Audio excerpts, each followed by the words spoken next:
Assalamualaikum warahmatullahi wabarakatuh. Salam sejahtera bagi kita semua. Salam guru penggerak, tergerak, bergerak, menggerakkan. Selamat datang kembali di YouTube channelnya Desi Dwi S, Ibu Guru Desi Dwi Sugianti SPD, calon guru penggerak angkatan 11 dari Kota Bekasi.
Modul 3.1 pembukaan akan berjalan selama 15 menit.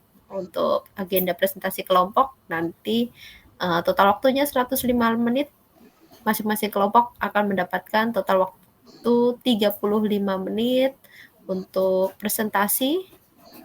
Terus kemudian tanggapan dari kelompok yang lainnya dan dalam pemberian respon juga.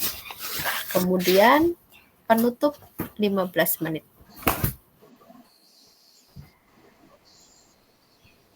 Baik Bapak Ibu, sebelum kita lebih lanjut untuk ke sesi-sesi selanjutnya, baiklah kita akan membuka ruang kolaborasi sesi yang kedua ini di modul 3.1 dengan doa pembuka yang akan dibawakan oleh Bu Desi. Pada Bu Desi, saya persilahkan. Baik, terima kasih banyak Ibu Lina. Bismillahirrahmanirrahim. Assalamualaikum warahmatullahi wabarakatuh. Alhamdulillahillazi an'ama alaina bi ni'matil iman wal Islam. Asyhadu an la ilaha illallah wa asyhadu anna Muhammadar Rasulullah. Allahumma sholli ala Muhammad wa ala ali sayyidina Muhammad amma ba'du. Teman-teman, alhamdulillah kita sudah memasuki ruang kolaborasi kedua ini di modul 31 menganalisa tentang pengambilan keputusan berbasis nilai-nilai kebajikan sebagai pemimpin. Marilah kita panjatkan puji syukur atas kehadirat Allah Subhanahu wa taala, Tuhan yang Maha Esa, atas rahmat dan hidayahnya kepada kita semua. Sebelum kita memulai rukul ini, alangkah baiknya diawali dengan berdoa menurut agama dan kepercayaan masing-masing. Berdoa dimulai. Bismillah.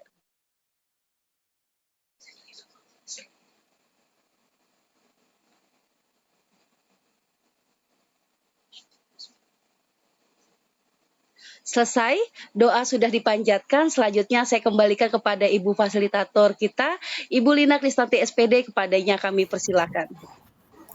Baik, terima kasih Bu Desi sudah memimpin kita semuanya di dalam doa pembuka. Baik, selanjutnya ada ice breaking yang akan dipimpin oleh Bu Desi. Saya persilakan. Dari tadi saya diem aja, soalnya dari tadi kelembar terus karena sinyal mungkin ya.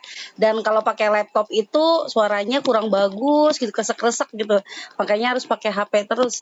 Ya, bismillahirrahmanirrahim. Assalamualaikum warahmatullahi wabarakatuh. Salam sejahtera untuk kita semua dan salam guru penggerak, tergerak, bergerak, menggerakkan. Sebelum kita memulai, kita berpantun dulu ya Bapak Ibu semuanya. Mentari terbenam menjadi sore. Jalan sendiri menunggu Cakep, pacar. Assalamualaikum, cakep. selamat sore. Semoga acara Zoom ini berjalan lancar. Ya, selanjutnya Bapak Ibu. Cakep. Pagi berlari, sore berlari, teruslah berlari mengelilingi rotasi. Ayo semangat guru pengabdi negeri, semoga kita bisa saling berkolaborasi. Cakep. Hormati, presentasi kelompok 2 segera dimulai. Yang terhormat fasilitator kami Ibu Lina Kristanti SPD, yang kami hormati Bapak dan Ibu pengajar praktik Bapak Muhammad Sakti Zuhri Eskom dan Ibu Dr. Hajah Nugraini RMPD serta teman-teman CGP Angkatan 11 Kota Bekasi yang berbahagia. Izin kelompok 2 untuk memperkenalkan sebagai penyaji Ibu Yosi dan Bu Rika dan MC saya sendiri Desi, notulen Ibu Nesi. Untuk penjawab insya Allah dari kami semua kelompok 2. Oke, itulah presentasi ya, kepadanya Ibu Yosi dipersilakan sebagai presenter atau penyaji. Bu Rika dulu barangkali ya. Oh ya, Studi kasus. Bu Rika, oke ya siap ya, silakan Bu Rika. Boleh. Ya, assalamualaikum warahmatullahi wabarakatuh. Selamat malam teman-teman semua. Ya, ini saya sebagai penyaji sebenarnya juga saat ini boleh curhat Ibu ya, menghadapi dilema etika. Satu, anak saya sedang sakit, apa harus saya ngasih ke IGD, tapi saya lagi rukol ini, jadinya kira-kira mana yang harus saya pilih. Ternyata pilihan saya adalah saya meminta tolong suami saya untuk menghandle dulu anak saya, kemudian abobokan. Kalau nanti misalnya selesai ini rukol anak saya baik-baik saja, mudah-mudahan saya tidak akan bawa ke UGD. Lanjut rukol saya bawa ke UGD. Gitu, mohon doanya Bapak Ibu ya untuk anak saya supaya sehat kembali. Amin. Oke. Okelah ya Bu. Amin Bu. Alhamdulillah, Allah. Oke, Bapak Ibu, untuk kasus kami yang kami angkat adalah pada saat yang kemarin kita diskusi, kita telah mengangkat masing-masing CGP untuk memberikan permasalahan-permasalahan yang ada di sekolah kami masing-masing. Dan akhirnya dipilih salah satu sekolah, mungkin kenapa di sini nanti ada nama, tidak pakai nama ya Bapak Ibu ya, tidak pakai nama seperti yang lain, Bu Jenny, terus juga ada Rado, karena ada hal yang privasi, tapi privasi ini nanti kita lihat bukan dari segi namanya, sebut saja nama Mawar atau X, tapi yang kita lihat adalah kasusnya dan juga bagaimana pengambilan keputusan yang diambil seperti itu. Oke, silakan Bu Yosi, boleh yang untuk studi kasusnya. Jadi ceritanya seperti ini, ada seorang siswi SMP X di Kota Bekasi lah gitu kan, di sekolah X bermasalah, siswi tersebut sering tidak masuk sekolah. Lalu wali kelasnya itu mencoba melakukan home visit. Didapati rumahnya kedua orang tuanya sibuk bekerja. Siswa tersebut sebenarnya anaknya broken home. Jadi dia memiliki sambung. Tapi dikarenakan perekonomian keluarga mereka belum mencukupi kebutuhan keluarganya, ibunya terpaksa ikut bekerja. Alhasil rumahnya kosong. Di samping itu juga saat ibunya pergi bekerja, siswi tersebut seringkali diminta ibunya untuk menjaga adiknya yang masih kecil, yang masih berusia 3 tahun. Jadi sebenarnya siswi tersebut dalam hati berkeinginan untuk sekolah, namun karena keadaan ekonomi keluarga tidak bisa menyewa babysitter atau atau yang menjaga adiknya, lalu dimintalah si siswa tersebut untuk menjaga sang adik. Karena faktor kesepian mungkin atau faktor kurangnya perhatian atau penjagaan dari orang tua, makanya siswa tersebut mungkin mencari ke faktor kasih sayang yang terlewat dari dia. Ditambah lagi siswa tersebut memiliki pacar yang telah putus sekolah. Jadi siswa tersebut tuh punya pacar kelas SMA tapi sampai kelas 2 saja. Kelas 2 karena mungkin ada kasus di sekolahnya dikeluarkan. Mungkin bukan dikeluarkan tapi dipindahkan kali ya, seperti yang dibilang Pak Bayu. Kan permasalahannya mungkin si siswa tersebut tidak disekolahkan oleh keluarganya. Jadilah siswa tersebut putus sekolah. Karena yang satu putus sekolah tidak ada kegiatan apapun, yang satu juga tidak bisa sekolah tapi menjaga adiknya di rumah, terjadilah hubungan perpacaran atau maksudnya hubungan yang melebihi batas.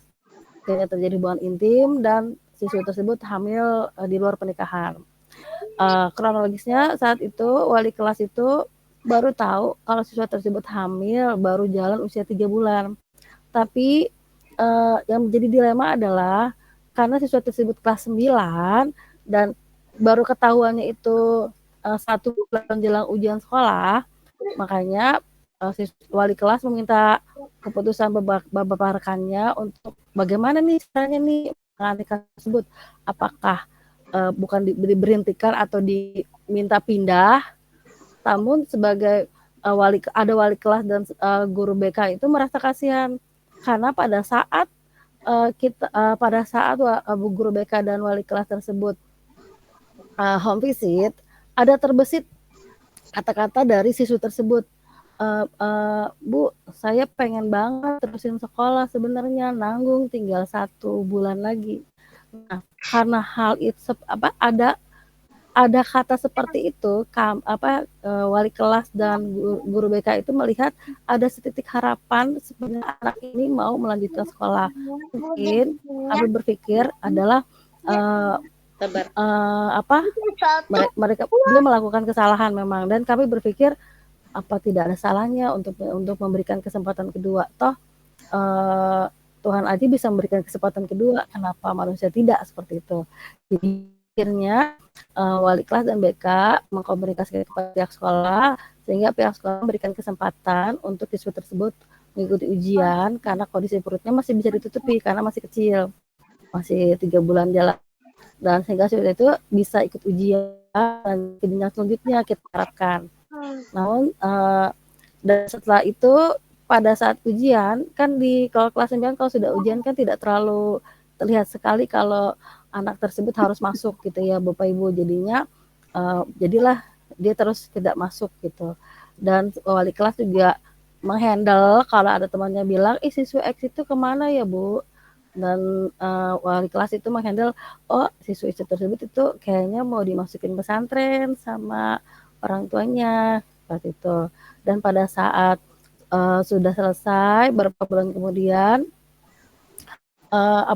ditanya lagi sama teman-teman, Bu, siswi tersebut kemana ya? Dan wali kelas itu mencoba untuk menutupi kasusnya, bilangnya iya kan kalau di pesantren kan susah keluarnya, mungkin nanti mengambil ijazahnya beda kali dengan kalian, seperti itu. Dan akhirnya siswa tersebut bisa melanjutkan kerja diharapkan dapat ijazah gitu. Lalu setelah siswi melahirkan, orang tuanya sudah pasrah. Aku juga nggak tahu. Dan wali kelas saat itu juga tidak tahu apakah akhirnya si siswi tersebut dinikahkan dengan pacarnya atau bagaimana, karena memang sudah lost contact setelah ujian tersebut. Jadi orang tuanya juga bilang kalau mau meninggalkan itu sudah pasrah, tapi pihak sekolah berinisiatif untuk menjaga atau merahasiakannya. Masalah ini tersebut menjadi terkunci rapat, tidak ada rumor ataupun dasar khusus karena memang kami tutupi aib ini. Selesai ujian, siswa yang dapat ijazah dan kami berhasil mengantarkan siswa tersebut untuk mendapat ijazah. Nah, jadi katanya orang tuanya ingin anak ini mau dipesantrenkan sekalian pulang kampung sehingga kalau tersebut tidak tertutup dapat menjaminkan nama baik siswa dan akhirnya bisa lulus dan mendapat ijazah dengan sejumlah persyaratan seperti itu. Lalu selanjutnya Bu Yosi, apa mau gantian dengan Bu Yosi? Selanjutnya Bu Yosi. Ya Bu boleh kalau Yosi. mau dilanjut nggak apa-apa Bu. Oh ya, oke. Nah, jika situasinya ini untuk ini ya untuk pengujiannya Bapak Ibu ya, jika situasinya adalah situasi dilema etika, paradigma mana yang terjadi pada situasi tersebut? Apa nilai yang saling bertentangan dalam studi kasus tersebut? Menurut kelompok kami, itu ada situasi dilema etika adalah rasa keadilan versus rasa kasihan. Dan rasa keadilan, jadi ibarat seperti ini, tidak adil dong kalau anak yang sudah melanggar norma berat itu masih diberi kesempatan. Tapi rasa kasihan, toh ini rasa kalau misalkan kita ditempati di tempat yang orang tuanya, mungkin orang tuanya mau anaknya diperlakukan seperti itu dan seperti benar. Jadi dan rasa kasihan, nilai-nilai yang bertentangan adalah tanggung jawab karena bertentangan dengan tata tertib sekolah. Mungkin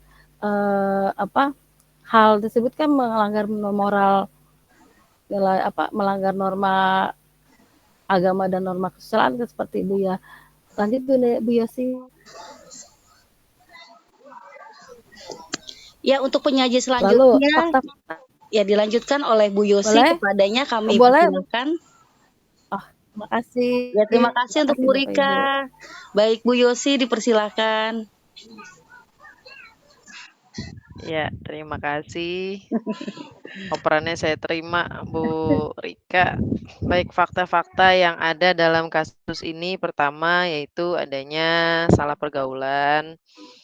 Bukan salah pergaulan, tapi salah memaknai pergaulannya barangkali ya. Terus yang kedua adalah kurangnya pengetahuan dari siswi baik yang perempuan maupun yang pacarnya ini tentang kesehatan reproduksi. Lalu yang ketiga, pergaulan ini tidak dalam pengawasan ataupun pola asuh orang tua.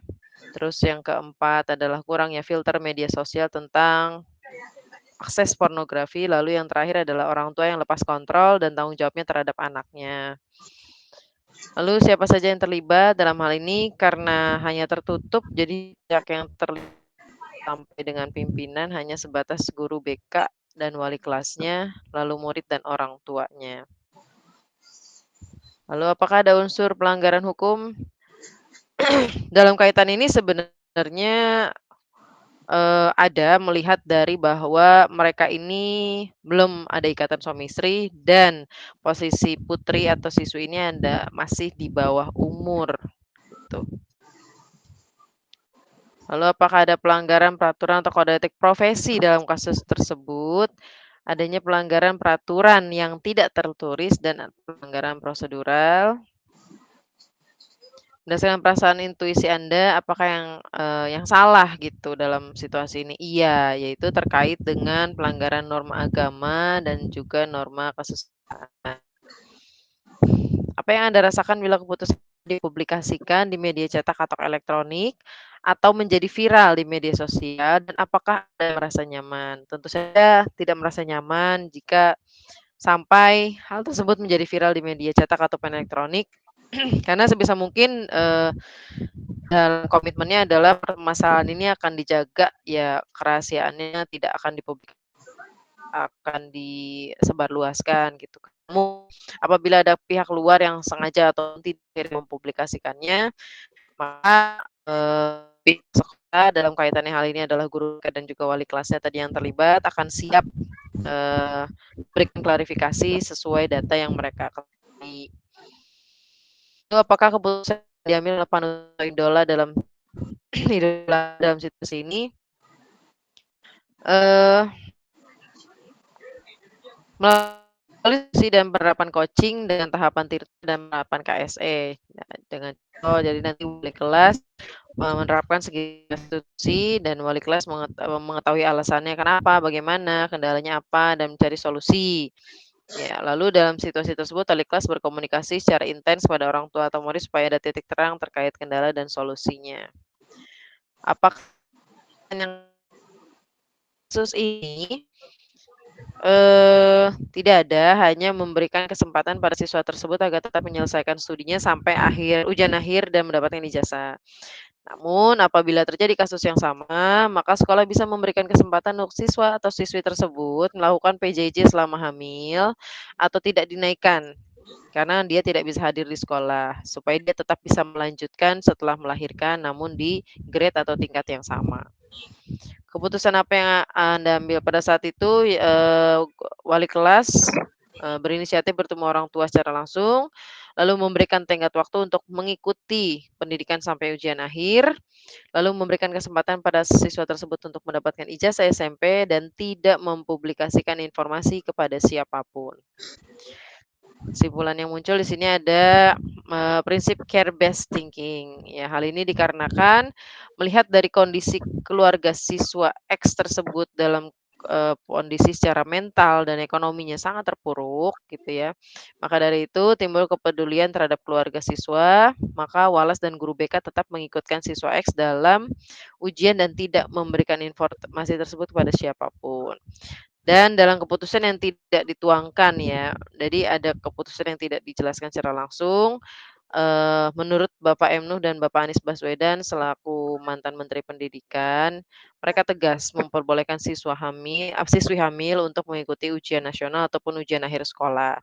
Hal ini berdasarkan amanah Undang-Undang Dasar 1945 Pasal 28H ayat 2 serta Undang-Undang Nomor 7 Tahun 1984 tentang pengesahan Konvensi Penghapusan Segala Bentuk Diskriminasi Terhadap Perempuan khususnya pada pasal 10 ayat 1 dan ayat 3.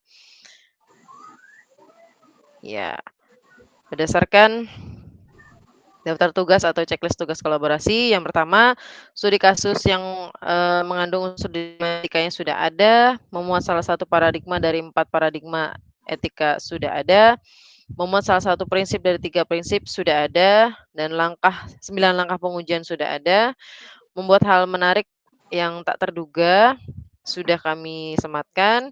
Hasil penugasan masih telah diserahkan tenggat waktu. Iya, setiap anggota telah menyepakati paradigma, prinsip, dan hasil pengujian itu. Lalu yang terakhir, hasil pengeditan terakhir telah dilakukan masing-masing anggota. Ya, sekian yang bisa kami bagikan. Saya kembalikan kepada Ibu Desi. Baik, terima kasih Bu Rika dan Bu Yosi selaku presenter atau penyaji. Baik, kita untuk membuka open sesi tanya jawab, dipersilakan untuk Bu Eva yang sudah raise hand. Ya, silakan Bu Eva. Baik. Ya. Terima kasih kelompok 2 atas presentasinya.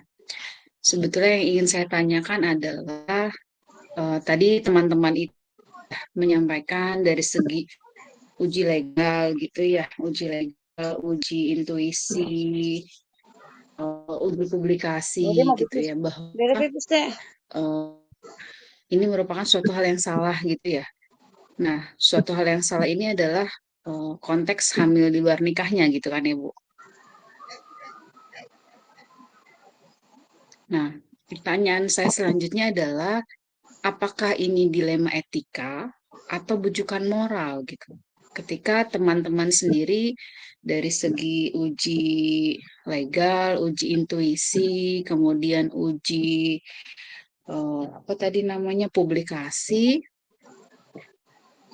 tidak nyaman ketika kasusnya diangkat gitu kan, kemudian menyalahi agama gitu kan, seperti itu. Ya, dipersilakan untuk teman-teman menjawab, Bu Yosi, Bu Nesi, atau Bu Rika, dipersilakan. Terima kasih Bu Eva untuk pertanyaannya.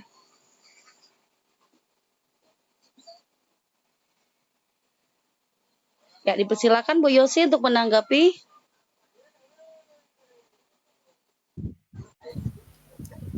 Saya ini. Bu Yosi. Oh, Bu Yosi, ya ada ya. Bu Rika lanjutin deh. Oh ya, Bu Rika. Ya, dipersilakan Bu Rika. Saya lagi nyari ide dulu bentar. Ya. Tadi ya terima kasih Bu Eva atas pertanyaannya. Tadi kan Bu Eva bilangnya kan kalau di uji intuisi salah enggak? Ya salah. Karena katanya melanggar norma gitu kan. Tapi kenapa di tulisannya itu dilema etika bukan moral? Karena kalau dari pemahaman saya mungkin saya salah, mungkin bisa apa namanya, ya Bapak Ibu kalau salah. Kalau bujukan moral berarti kan benar gitu kan ya. Dalam hal ini menurut kami ini bukan sesuatu yang salah. Menurut salah memang secara normal, tapi tidak merugikan orang lain seperti itu. Jadi yang kami pikir ini adalah dilematika adalah pertama, apakah memberitahu ke layak kamar juga sebenarnya juga tidak bagus kan, itu kan anak aib. Yang kedua, karena dari segi siswanya tersebut sendiri juga masih ada keinginan untuk melanjutkan sekolah gitu. Dan kami sebagai misalnya wali kelas dan guru BK di saat itu juga berkeinginan untuk mengantarkan siswa tersebut sampai ke jenjang akhir seperti itu.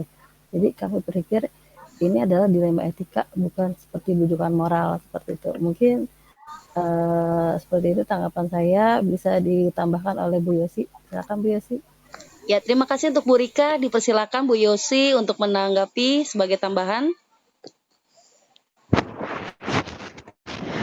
Ya, hampir sama pendapat saya dengan Bu Rika. Artinya dalam dilema etika ini kan sebenarnya artinya begini. Kalau menurut saya etika ini kan benar versus benar. Keduanya benar untuk tetap melaksanakan apa istilahnya mendapatkan haknya. Yang satu dia tetap bisa gitu kan untuk melanjutkan. Guru pun benar posisinya memberikan kesempatan itu. Tapi itu terlihat akan tentangan dalam keputusannya karena yang sekarang sering terjadi adalah bahwa siswi yang hamil itu dianggap mencoreng nama baik sekolah hingga sekolah mempersilahkan kasus-kasus seperti ini untuk tidak berada lagi di lingkungan sekolah gitu kan. Padahal secara undang-undang dan pasal itu sudah banyak dijelaskan sehingga mungkin sekolah harus memperbaiki lagi mencari solusi dalam kasus tersebut gitu. Artinya karena lembaga pendidikan itu jangan sampai seolah membatasi diri dan seperti ini kaitannya memang seperti Bu Rika katakan tadi ini sebenarnya tidak merugikan orang lain gitu kan. Memang hanya untuk siswi tersebut secara pribadi gitu kan. Itu akan menjadi tanggung jawab dia secara pribadi gitu. Jadi kalau menurut saya itu di dilema etika seperti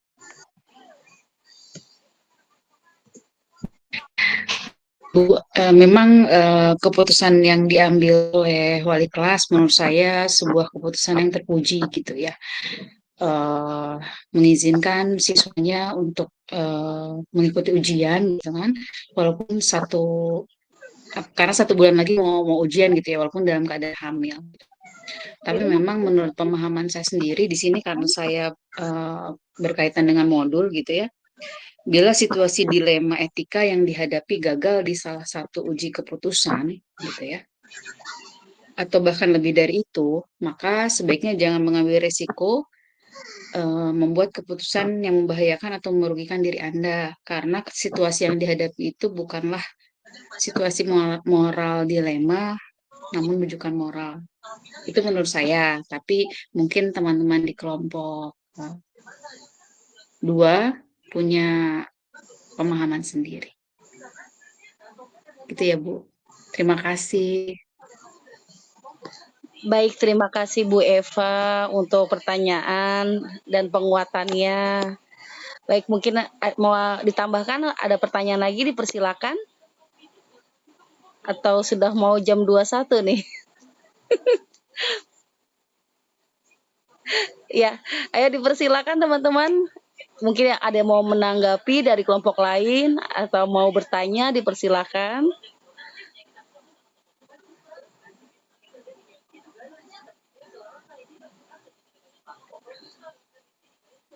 sepertinya sudah cukup Bu Desi. Sudah cukup. Jadi kita tutup aja nih Bu. Iya, sepertinya sudah jelas Bu Desi. Oh ya, alhamdulillah. Ada. Terima kasih. Oh, ada. Oke ya, dipersilakan Ibu Endah. Yang sudah raise hand? Ya, setelah Bu Enda dilanjutkan Bu Mega. Terima kasih Bu Desi. Ini menarik dan menurut saya sih kayak sangat miris ya, miris banget gitu.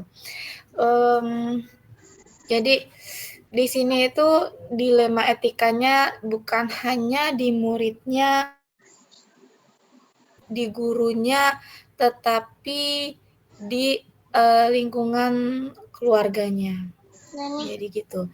Dan anak terus lalu di lingkungan keluarganya, saya hanya menanggapi dulu ya Ibu dalam kasus ini. Tadi disebutkan di situ ada sosial ya, ada apa tuh namanya yang tadi disebutkan di situ. Tadi saya agak lupa slide-nya. Mana ya tadi ya? Sosial. Ini norma agama. Oke, habis ini setelah ini.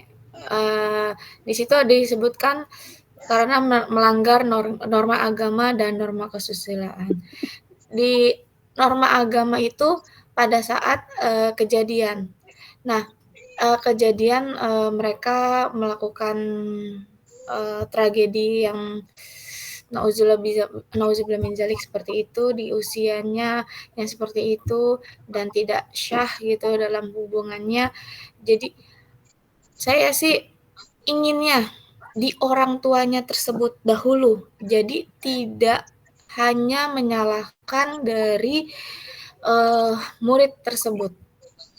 Sekarang kita muhasabah dulu dari orang tuanya. Ditanyakan harusnya tuh ditanyakan dulu oleh dari pihak sekolahnya ke orang tuanya tersebut apa yang diajarkan di rumah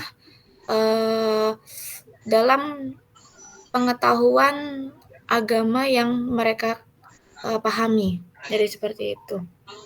Jadi sebenarnya kan sekarang media sosial juga banyak, kalau tidak bisa mengikuti ceramah atau tidak bisa mengikuti kajian atau bagaimana kan dari YouTube juga bisa gitu. Jadi saya sih lebih dilema etikanya itu ke orang tua muridnya yang gagal mendidik anaknya tersebut gitu. Karena anak dilahirkan oleh kita itu adalah rezeki bagi kita. Nah, dari kitanya itu, jadi anak dilahirkan, Masya Allah, kita udah punya anak nih, ya kita ke depannya harus bagaimana, diterapkanlah adab akhlak itu paling utama. Jadi di sini bisa ditambahkan, jadi publikasinya kita mengkasih tahu gitu, bahwa akhlak adab itu lebih utama diterapkan di usia SD itu di usia anak usia dini. Contohnya kayak anak TK pun Masya Allah ada yang sudah hafal minimal itu juz 30. Berarti kan penerapan dari orang tuanya pada saat mereka lahir, nanti kita tujuannya anak kita seperti ini. Jadi seperti itu. Jadi muhasabahnya dulu itu ke orang tuanya. Kenapa sampai bisa gagal seperti itu mendidik anak tersebut? Jadi seperti itu. Kita tidak boleh menyalahkan langsung semuanya ke murid. Gitu.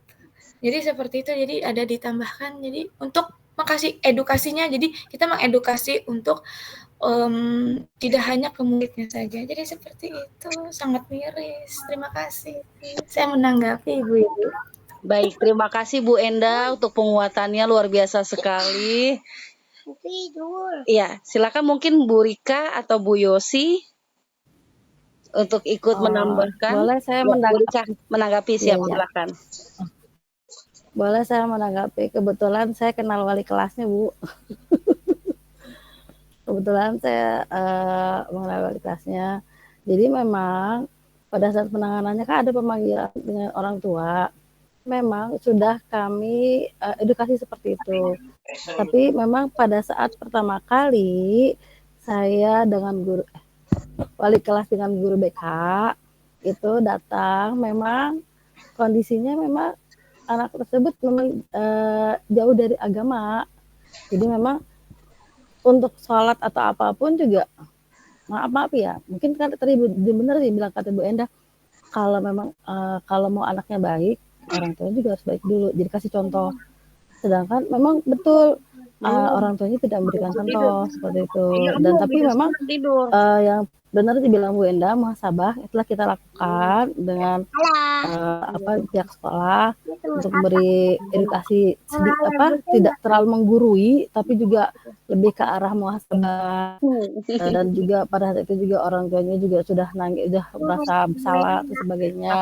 Dan yang kami pikir ya sudah Bu, kalau sudah terjadi diperbaiki apa yang bisa diperbaiki kita perbaiki dulu. Sekarang yang di depan mata ini adalah anak ini sedikit lagi mau ujian, mau lulus gitu.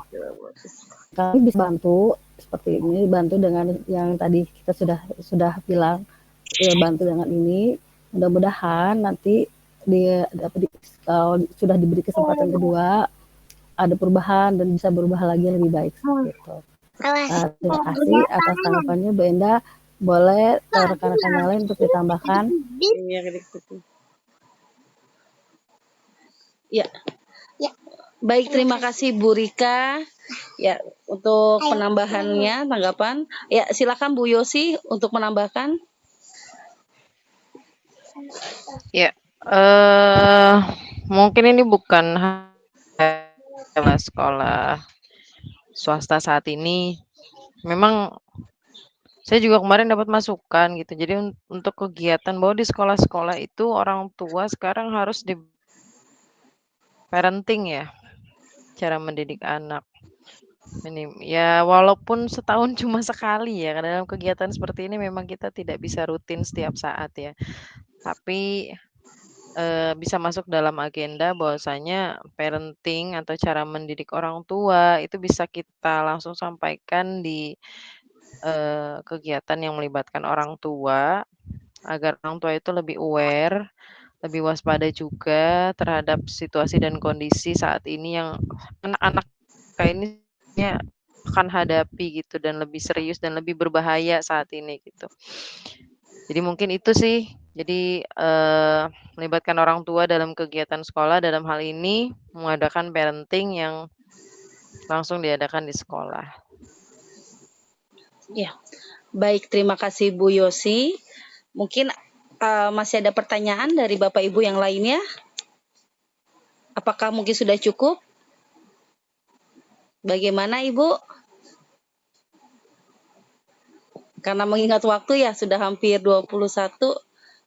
Apakah sudah diperkenalkan boleh untuk menutup atau mungkin ada lagi tambahan dari teman-teman? Bagaimana? Oh ya, siap Bu Mega. Dipersilakan Bu Mega.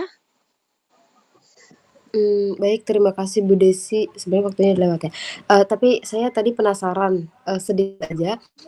Tadi kan masalahnya itu hanya guru, wali kelas, BK, murid, dan juga orang tua. Kenapa tidak disampaikan kepada pimpinan atau kepala sekolah? Sedangkan kan kepala sekolah itu berhak untuk mengetahui segala yang terjadi kayak gitu. Apalagi ini menyangkut udah banyak aturan-aturan sebenarnya yang dilanggar gitu. Terima kasih.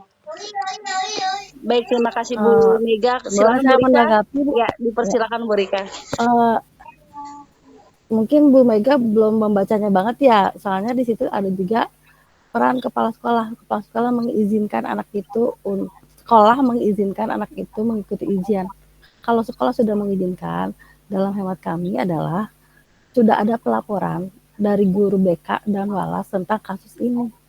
Tapi kami menyampaikannya dengan ada pertimbangan-pertimbangan lain, sehingga kepala sekolah pun menyetujui karena pertimbangannya adalah anak ini sedikit lagi menghantarkan ke jenjang lulus.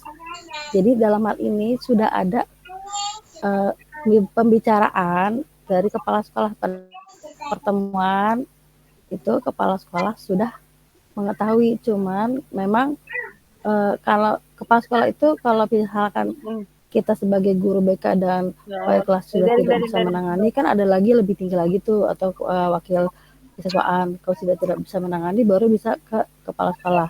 Jadi di sini kasus ini adalah BK dengan wali kelas sudah bisa menangani dan solusi yang kita tawarkan sudah disetujui oleh kepala sekolah seperti itu. Terima kasih Bu Mega atas tanggapannya. Baik, terima Oh iya, kasih Bu Rika. mohon maaf kalau memang keliru. Cuman tadi kayaknya terdengar yang terlibat di situ tidak dicantumkan apa gimana ya tadi kepala sekolahnya gitu. Terima kasih. Ya, Bu Rika dipersilakan. Mungkin kita lupa ngetik ya, Bu. Oh enggak, Bu Desi, bukan lupa ngetik. Jadi gini, kan dalam hal ini balik lagi tadi sudah disampaikan, ketika menangani kasus itu kan ada prosedural. Jadi paling dekat dengan murid itu kan wali kelasnya dulu. Ketika wali kelas masih bisa menghandle, berarti masih cukup di lainnya wali kelas. Ketika wali kelas menghadapi situasi yang sedikit bermasalah lagi, tidak bisa diatasi, maka naik ke guru BK. Jadi kalau dari guru BK belum bisa menyelesaikan, kita angkat lagi sampai ke wakase kesiswaan. Baru nanti dari wakase kesiswaan yang akan membantu gitu. Kalau kasusnya juga memang sudah besar, jadi apa ya? Jadi ada sistem lah. Jadi dibangun sistem bahwasanya nggak semua hal itu di sekolah. Karena kaitannya pertama yang dibahas di sini kan siswi hamil ini sudah kooperatif, artinya orang tua juga sudah mengakui gitu kan, dan dia siap untuk tetap melaksanakan tanggung jawab tugasnya di sekolah, mengingat waktu yang dia butuhkan untuk menyelesaikan pendidikan itu kan hanya 1 bulan lagi. Maka secara keterlibatan, di situ yang terlibat memang hanya guru BK dan wali kelasnya saja gitu, bahkan tidak sampai ke wakase kesiswaan, begitu. Ya baik, terima kasih Bu Yosi. Bagaimana Bu Mega? Apakah sudah cukup? Dilanjut Bu Desi. Oh ya baik, terima kasih. Ya, sudah mohon izin untuk kita mengakhiri rukol ini ya. Alhamdulillah di rukol sesi kedua ini permasalahan studi kasusnya dari jenjang SD, SMP dan SMA itu sudah ada semua ya Bu. Baik, itulah presentasi dari kami kelompok 2 dan saya akhiri dengan penutupan pantun juga. Tony belajar renang, instrukturnya Pak Asrak. Terus berusaha jangan patah arang karena yakin kita lulus menjadi guru penggerak. Ya, tetap semangat semuanya. Hadirin yang kami hormati, demikian kami dari kelompok 2 atas perhatian Bapak dan Ibu. Saya Desi sebagai MC mohon undur diri. Kami ucapkan terima kasih. Billahi taufiq wal hidayah. Wassalamualaikum warahmatullahi wabarakatuh. Salam guru penggerak. Tergerak, bergerak, menggerakkan. Baik, terima kasih. Selanjutnya saya berikan kembali ke Ibu Lina selaku Ibu Fasilitator. Kepadanya kami persilahkan. Baik, terima kasih Bapak Ibu semuanya. Tepuk tangan untuk kita semuanya yang sudah sangat hebat menyelesaikan ruang kolaborasi di sesi kedua ini. Saya izin share screen Bapak Ibu.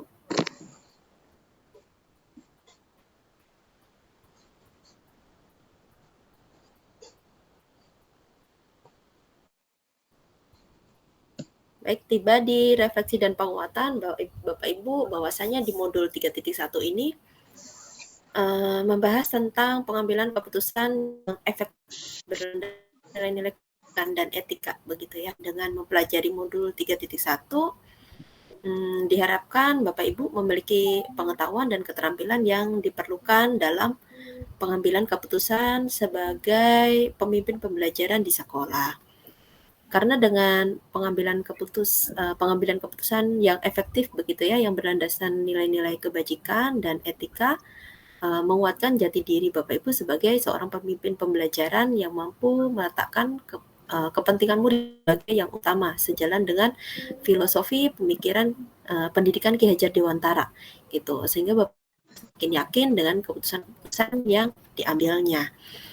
Terus kemudian setiap keputusan memiliki konsekuensi dan aplikasi, sehingga tidak ada satupun keputusan yang mampu memuaskan semua pihak begitu Bapak Ibu.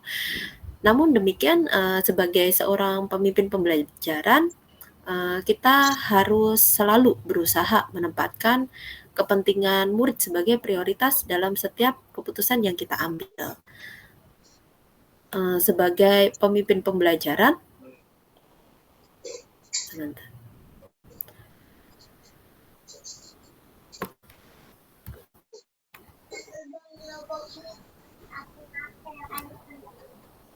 Cek Bapak Ibu. Iya Ibu, terdengar Bu dengan jelas. Masih oke, baik, siap. Kok tiba-tiba tempat saya ngeblank gitu. Baik, tadi sampai mana ya? Kita sebagai pemimpin dalam pengambilan keputusan gitu yang efektif berlandaskan nilai kebajikan gitu ya dan etika, diharapkan dapat diri Bapak Ibu sebagai seorang pemimpin pembelajaran gitu ya. Terus kemudian tadi yang sejalan dengan filosofi Ki Hajar Dewantara gitu ya. Terus kemudian setiap keputusan memiliki konsekuensinya ya Bapak Ibu ya dan implikasi tadi sehingga tidak ada satupun keputusan yang mampu memuaskan semua pihak. Namun demikian sebagai seorang pemimpin pembelajaran kita harus selalu berusaha menempatkan kepentingan murid sebagai prioritas dalam setiap keputusan yang kita ambil. Sebagai pemimpin pembelajaran kita berusaha mengambil keputusan yang terbaik bagi murid-murid. Sebagai pendidik, kita terus belajar mengambil keputusan yang efektif dengan selalu memegang nilai-nilai kebajikan dan etika agar murid-murid kita dapat tumbuh menjadi manusia Indonesia yang berintegritas, berkarakter, serta senantiasa berani mengambil keputusan dengan penuh rasa tanggung jawab. Terus kemudian modul 3.1 ini menekankan pada pengembangan pengetahuan dan keterampilan guru sebagai pemimpin pembelajaran dalam pengambilan keputusan yang efektif. Tidak ada benar atau salah pada setiap jawaban atas berbagai kasus yang ada di modul 3.1, Bapak Ibu. Yang ada adalah apakah keputusan yang diambil guru sebagai pemimpin pembelajaran sudah berdasarkan nilai-nilai kebajikan universal, mengutamakan kepentingan murid, dan memenuhi tanggung jawab sebagai pemimpin yang bijaksana. Sekolah adalah institusi moral yang dirancang untuk mengajarkan norma-norma sosial. Keputusan yang diambil guru sebagai pemimpin pembelajaran di sekolah merefleksikan nilai-nilai yang dijunjung tinggi oleh sekolah dan menjadi rujukan atau teladan bagi seluruh warga sekolah. Guru sebagai pemimpin pembelajaran adalah teladan bagi murid untuk mewujudkan profil pelajar Pancasila. Aja sayang, minta tolong. Dan dibutuhkan keberanian dan kepercayaan diri guru sebagai pemimpin pembelajaran untuk menghadapi konsekuensi dan implikasi dari setiap keputusan yang diambil karena tidak ada keputusan yang mampu memuaskan seluruh kepentingan para pemangku kepentingan di sekolah ya Bapak Ibu ya.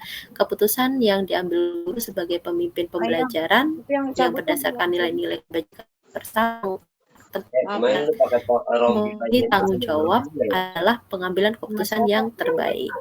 Visi dan misi budaya dan nilai-nilai kebajikan dan etika adalah hal penting yang menjadi acuan dalam pengambilan keputusan di sekolah. Dan keterampilan coaching membantu guru sebagai pemimpin pembelajaran dalam mengajukan pertanyaan-pertanyaan esensial untuk memprediksi hasil dan melihat berbagai opsi sehingga dapat mengambil keputusan dengan efektif. Kompetensi kesadaran diri, pengelolaan diri, kesadaran sosial, dan keterampilan yang berhubungan dengan sosial membantu guru sebagai pemimpin pembelajaran dalam mengambil keputusan di setiap permasalahan. Proses pengambilan keputusan harus selalu dilakukan secara sadar dan penuh. Artinya guru sebagai pemimpin pembelajaran harus sadar atas implikasi dan konsekuensi yang terjadi. Demikian yang dapat saya sampaikan Bapak Ibu. Mungkin Bapak Ibu ada sesuatu yang masih mengganjal, nanti bisa digali lagi dalam sesi elaborasi pemahaman. Terus kemudian saya sampaikan sedikit tentang rubrik penilaian. Mungkin bisa Bapak Ibu lihat kembali bahwasanya kualitas isi mengandung bobot atau poin 50% diantaranya harus berisikan materi studi kasus pilihan memuat satu paradigma, prinsip, dan 9 langkah pengujian. Nah Bapak Ibu, saya lihat Bapak Ibu dalam presentasi sudah sangat baik, tadi sudah mengandung paradigma, prinsip, dan 9 langkah pengujian. Mohon ditekankan kembali bahwasanya dalam di poin tertinggi dalam rubrik ini ada unsur refleksi dari hasil pengujiannya. Gitu, Bapak Ibu nanti bisa dilihat kembali hasil diskusi kemarin untuk unsur refleksinya dari hasil pengujian bersama kelompok masing-masing. Itu saja Bapak Ibu yang saya sampaikan. Mungkin kita akan lanjut ke refleksi seperti biasa. Sesi kedua ada refleksi model kompetensi kepala sekolah dan pengawas sekolah. Mungkin saya minta salah satu dari Bapak Ibu saja, satu CGP untuk